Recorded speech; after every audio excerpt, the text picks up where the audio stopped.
Le cancer est considéré aujourd'hui comme un problème de santé publique.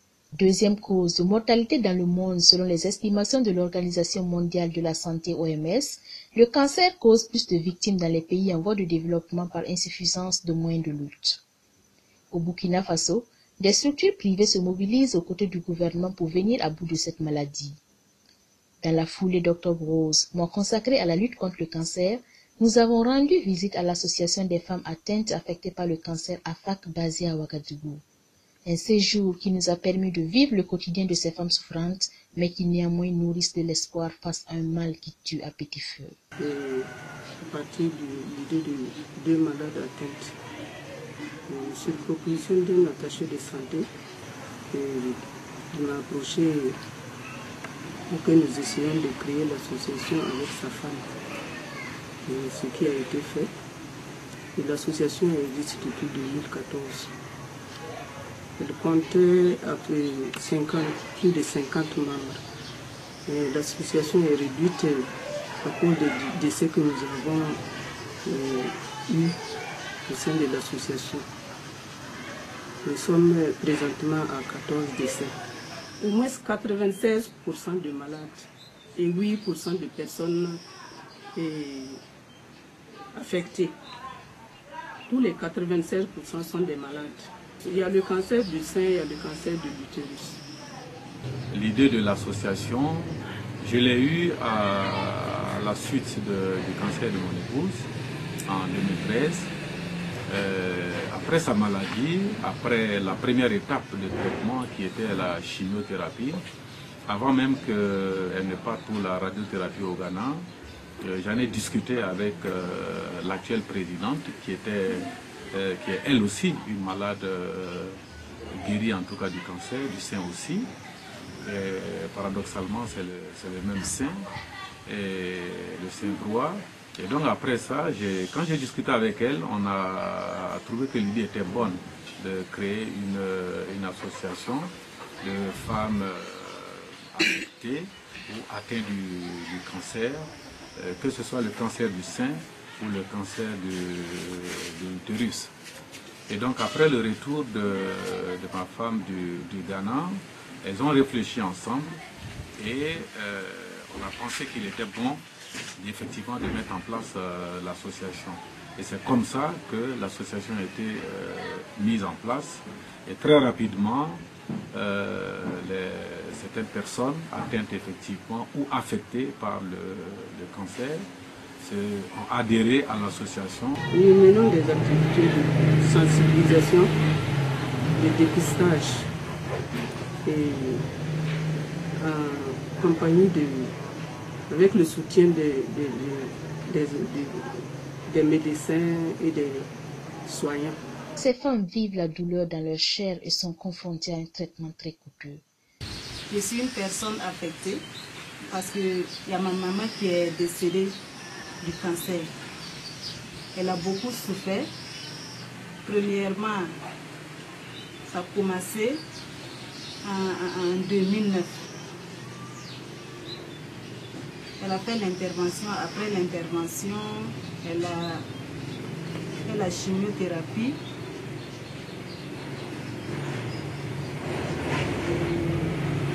Ça demandait beaucoup d'argent. La chimio valait plus d'1 million puisque c'était 5 cures.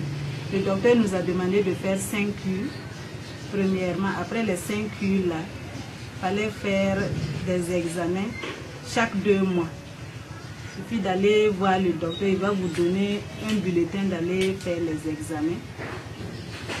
Et après les examens, 6 mois après, le docteur disait que ça allait. Donc, qu'on peut arrêter les examens. Et après, 2 ans après, elle a rechuté. Quand elle a rechuté, nous on a été voir le docteur encore. Le docteur nous a dit de refaire 6 cures de chimiothérapie. Et chaque cure s'élevait à 300 000 francs. 300 000 francs là, c'était pour avoir 300 000 francs 6 fois, chaque 21 jours, vraiment, il fallait trouver. Et puis le docteur a été clair, si vous n'avez pas suffisamment d'argent, faut pas commencer la chimiothérapie.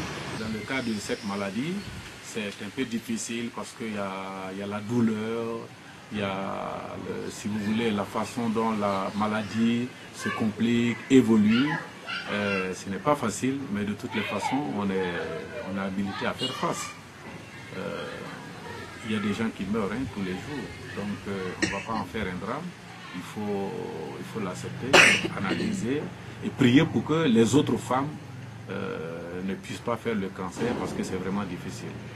Nous, on a demandé de gauche à droite, ça n'allait pas. À l'église, dans les mosquées, on a été à Sidoya même faire des publications de la maman pour demander d'aide. On a eu 2 personnes. Une personne nous a donné 300 000 francs. Après, c'est des 10 000. On nous appelle, il faut passer chercher. C'est des 10 000, 5 000 de gauche à droite. À l'église aussi, on a eu un peu d'argent, 70 000 francs.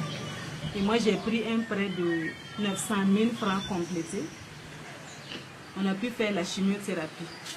Tout juste après la chimiothérapie, ça s'est aggravé même. Elle ne pouvait plus marcher comme ça. La main là s'est enflée. Pour se lever même, il faut que quelqu'un vienne l'aider à soulever le bras même pour qu'elle puisse se lever. Malgré ça, ça n'allait pas. Et entre-temps, la cicatrice là,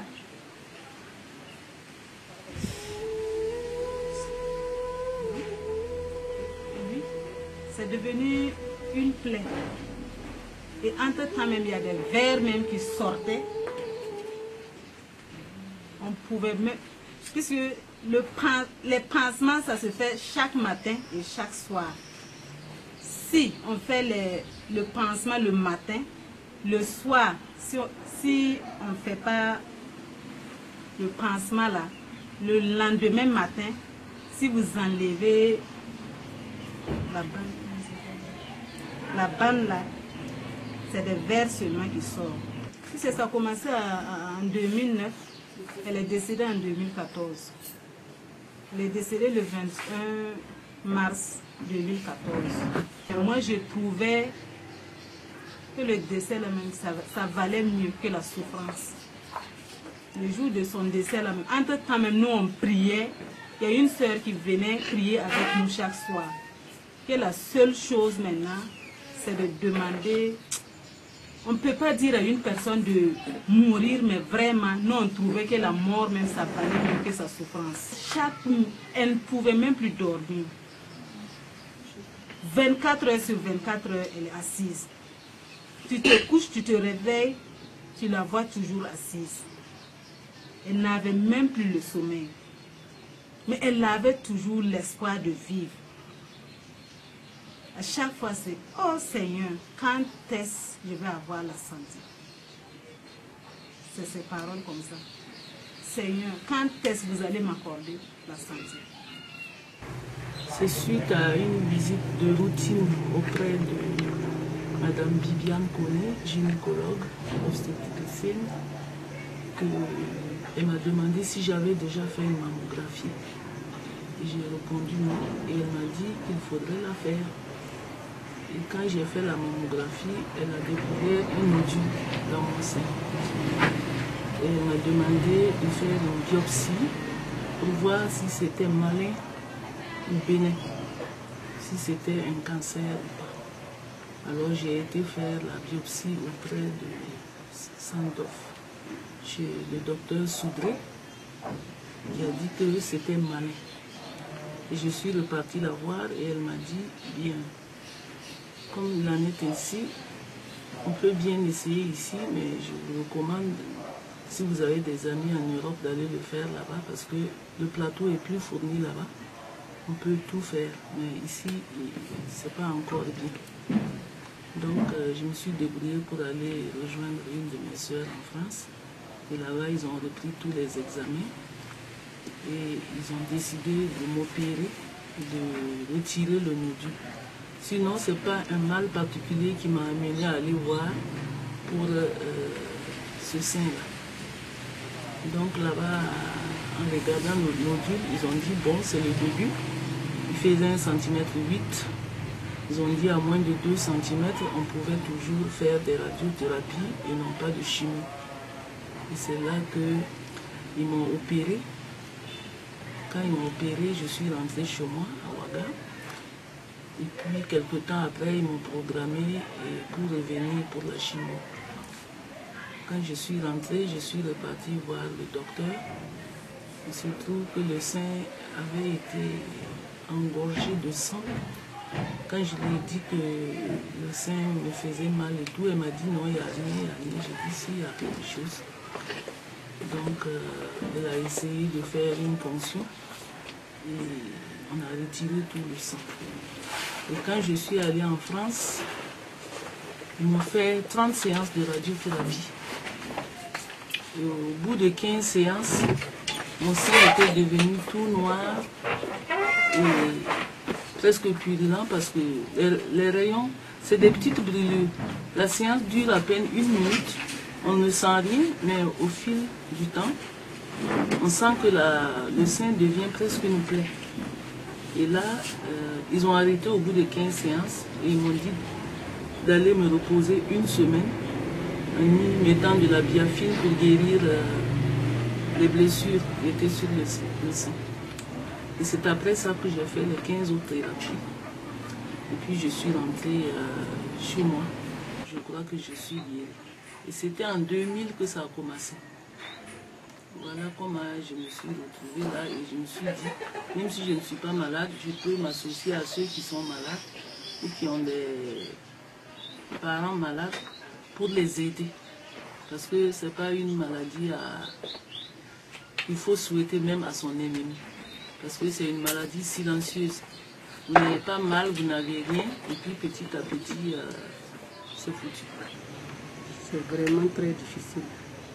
Et vivre difficilement avec la maladie. Parce que avoir le cancer, ce n'est pas une mince affaire.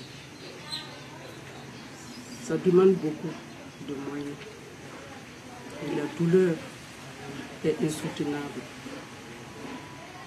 Vous voyez que par exemple pour une personne atteinte du cancer, il faut d'abord des examens de laboratoire qui coûtent excessivement cher ici.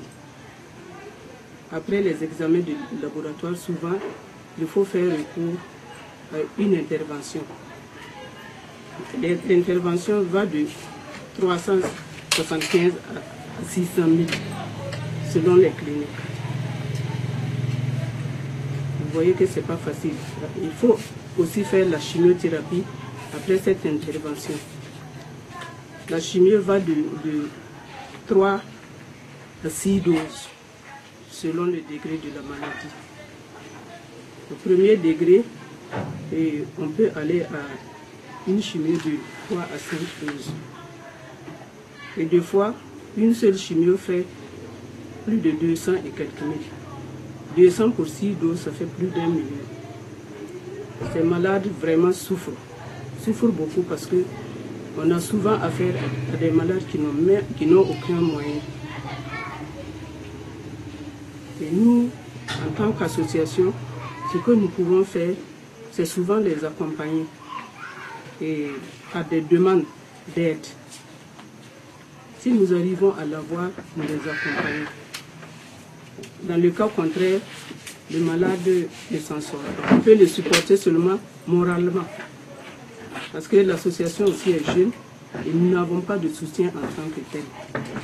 Donc vraiment, ces malades vivent très difficilement la maladie. L'association des femmes atteintes affectées par le cancer, bien qu'elle soit reconnaissante vis-à-vis du gouvernement pour les efforts consentis dans la lutte contre le cancer, demande néanmoins plus d'attention et de soutien pour vaincre la maladie. Nous sommes très heureux que l'État se soit engagé dans la construction d'un centre de prise en charge des cancers au Burkina, des cancers de la femme. Et je pense en tout cas, même si nos femmes n'ont pas été sauvées, parce que bon, après son déclenchement, 4 ans après, ou 5 ans exactement, ma femme est décédée. Mais je pense que le fait que les autres femmes pourraient être sauvées mérite tout notre engagement. Voilà pourquoi nous sommes toujours aux côtés de cette association-là. Il faut demander à tous ceux-là qui sont impliqués dans la prise en charge des malades de savoir que ce sont des femmes qui sont dans une situation difficile. Déjà, c'est lourd pour leur famille. Et quand vous avez la chance d'être médecin, d'être chirurgien, d'être infirmier ou toute personne contribuant à la prise en charge, il faut que vous ayez beaucoup de compassion pour ces femmes-là. Parce que quand on souffre et qu'on va vers les services de santé, et que là-bas aussi on n'a pas un accueil vraiment chaleureux, un accompagnement, ça fait vraiment mal. Je pense que même s'il n'y a pas de structure de prise en charge, les femmes-là sont prêtes à mourir dans la dignité, hein, il faut le savoir. Le défi que nous avons à relever, c'est pouvoir avoir un centre de dépistage sur place, pouvoir guérir autant de malades que possible, et aider beaucoup de malades qui n'ont pas les moyens de le faire.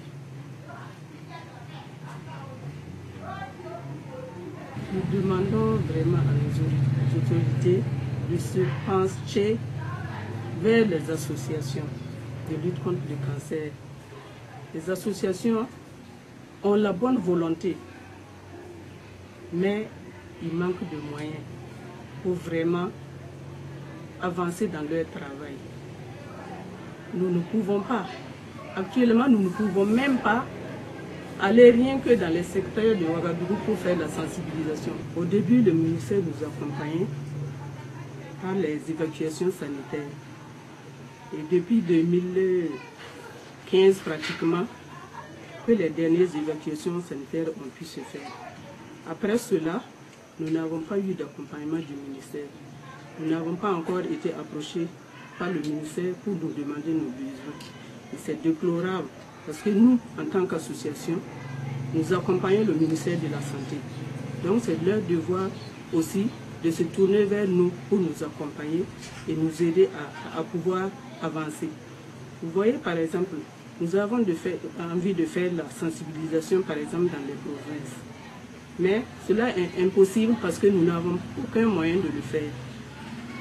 Nous n'avons pas les moyens et c'est très difficile avec notre seule volonté et de pouvoir faire quelque chose. Tout demande un financement.